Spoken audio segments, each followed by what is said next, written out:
नमस्कार, मैं डॉक्टर सरोज बाला श्याग Vishnoi, assistant professor home science, government Vivekanand PG college Manendragarh, district Koriya से। आज मेरा लेक्चर का विषय है शिशु में संवेदनात्मक विकास, सेंसरी डेवलपमेंट ऑफ इन्फेंट, जो कि ह्यूमन डेवलपमेंट डे पार्ट 3 पेपर फर्स्ट के यूनिट 3 के अंतर्गत पढ़ाया जाता है।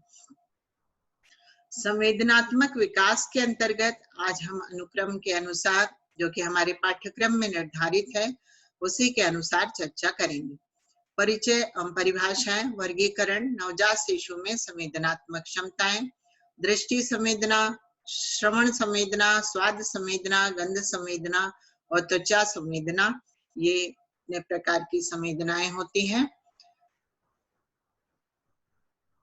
संवेदनात्मक विकास का परिचय देना चाहूंगी कि हम जिस वातावरण में रहते हैं उसमें उद्दीपक के प्रति हमारी जो अनुक्रिया होती है वही संवेदना कहलाती है, वही संवेदना है। संवेदना मस्तिष्क की सामान्य और सबसे आसान प्रक्रिया होती है। बालक की प्रारंभिक अवस्था में जब बालक के अनुभव अपूर्ण होते हैं, उसे शुद्ध संवेदना का अनुभव होता है। माँ जब बच्चे को स्पर्श करती है तो उसे पता चल जाता है कि उसकी सर्वप्रिय जो उसका संरक्षक है उसने उसे स्पर्श किया है। बहुत सारे मनोवैज्ञानिकों ने अलग अलग परिभाषाएं दी हैं। हम यहाँ कुछ परिभाषाओं का जिक्र करना चाहेंगे। उसमें से माथुर के अनुसार, डॉक्टर माथुर ने कहा कि संवेदना ज्ञानेंद्रियों की प्रतिक्रिया है जो उत्तेजित होने पर मस्तिष्क और नाड़ी मंडल के केंद्र में स्नायु धाराएं भेजती हैं। इस प्रकार मस्तिष्क का प्रथम प्रत्युत्तर ही संवेदना है। इसी प्रकार से एस.जे. आइजनेक के अनुसार संवेदना वह मानसिक घटना है जिसको और अधिक विभाजित नहीं किया जा सकता। इसको ज्ञानेंद्रियों को प्रभावित करने वाली बाह्य उत्तेजना के द्वारा उत्पन्न किया जाता है। इसकी तीव्रता उत्तेजना पर निर्भर करती है। संवेदना के गुण ज्ञानेंद्रिय की प्रकृति पर निर्भर करते हैं। अब हम ध्यान देंगे संवेदना के वर्गीकरण पर। यहाँ पर दृष्टि संवेदना, श्रवण संवेदना, स्वाद संवेदना, गंध संवेदना, स्पर्श संवेदना, मांसपेशीय संवेदना, आंतरिक संवेदना और संतुलन संवेदना में हम संवेदना को वर्गीकृत कर सकते हैं। परंतु हमारे पाठ्यक्रम में जितनी संवेदनाओं के बारे में दिया गया है उन्हीं का हम अध्ययन करेंगे। अब हम चर्चा करेंगे दृष्टि संवेदना की। दृष्टि संवेदना की ज्ञानेंद्रिय नेत्र है। इसकी उद्दीपक प्रकाश की तरंगें होती हैं। इन तरंगों का प्रभाव नेत्र के आंतरिक भाग की दृष्टि पटल पर पड़ता है और दृष्टि पटल पर जब पड़ता है तो हमको दृष्टि संवेदना की अनुभूति होती है। ये दो तरह की होती है दृष्टि संवेदना, उज्ज्वलता संबंधी और रंग संबंधी। मौलिक रूप से रंग संबंधी संवेदनाएं जो है 4 प्रकार की के रंगों के लिए होती है: नीला, पीला, हरा और लाल। जन्म के पश्चात से ही बालक देखना व उद्दीपक के प्रति आकर्षित होना आरंभ कर देता है। बालक चमकीले प्रकाश की ओर अपनी दृष्टि स्थिर कर सकता है।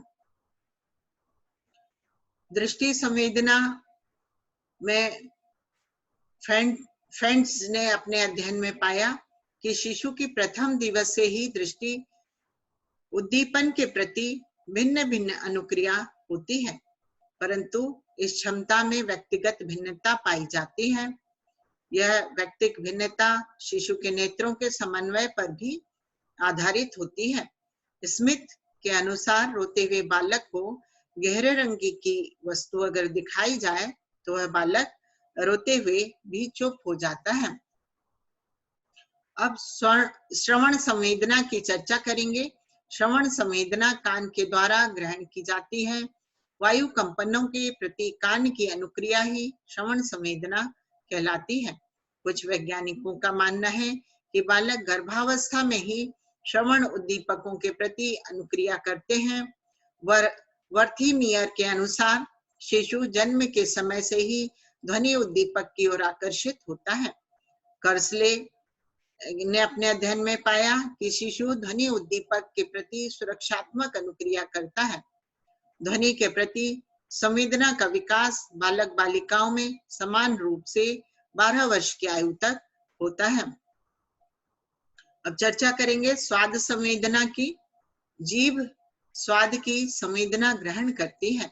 यह संवेदना जीभ के ऊपरी भाग में तथा किनारों पर पाई जाती है। जीभ का मध्य भाग स्वाद की संवेदना ग्रहण नहीं करता है।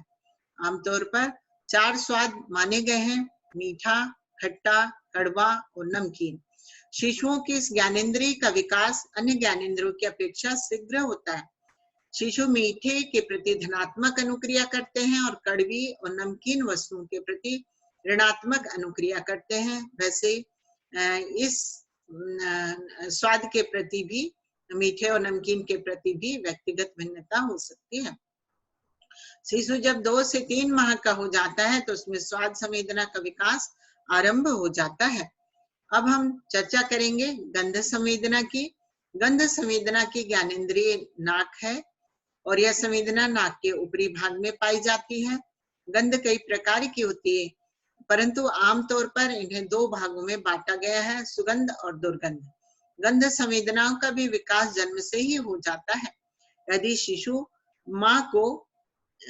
को माँ के स्तनों के दूध में कुछ भी गंध का आभास होता है तो शिशु ऐसी अवस्था में दूध पीना छोड़ देता है। अब हम चर्चा करेंगे स्पर्श संवेदना की। स्पर्श की संवेदना त्वचा है। यह संवेदना 4 प्रकार की होती है: दबाव, शीतलता, उष्णता तथा पीड़ा। शिशु की इस संवेदना के प्रति अधिक क्रियाशील होते हैं। शिशु अत्यधिक गर्मी या सर्दी में बेचैन होने लगते हैं। शिशु जन्म के कुछ दिन पश्चात ही पीड़ा का अनुभव करने लगते हैं और इन सभी संवेदनाओं में स्पर्श या त्वचा की संवेदना सबसे अधिक क्रियाशील होती है। शिशु के शरीर के कुछ भाग अधिक संवेदनशील और कुछ कम संवेदनशील होते हैं। Thank you. आशा है आपको लेक्चर पसंद आया होगा। अगर आपको अधिक जानकारी और कुछ प्राप्त करनी हो तो आप मुझसे मोबाइल पर या व्हाट्सएप पर संपर्क कर सकते हैं। जय हिंद।